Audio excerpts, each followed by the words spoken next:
Researchers at Dolphin Research Center in Grassy Key, Florida conducted a study with a 2-year-old bottlenose dolphin named Ranger.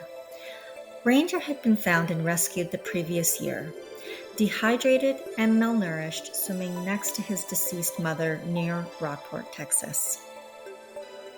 After Ranger was being nursed back to health by Texas State Aquarium, National Marine Fisheries deemed him non-releasable due to his young age and lack of hunting abilities, and the Dolphin Research Center was chosen to be his permanent home. When something like this happens, new bonds must be made.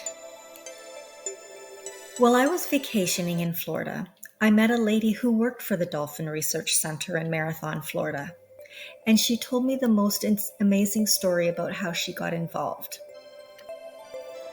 It all started with her child, who was born with autism. One of the dolphins in the research center was undergoing a rehabilitation plan when her boy was introduced to him. Since birth, her son had never spoken a word, and he developed a very strong bond with the dolphin through play and through introduction of a lot of different sensory activities.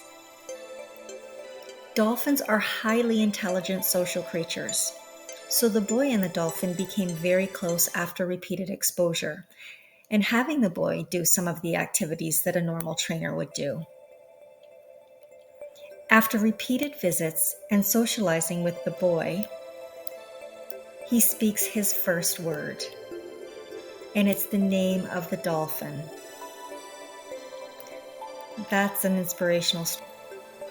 This is a lesson that there is power in something that inspires you. Have a great day.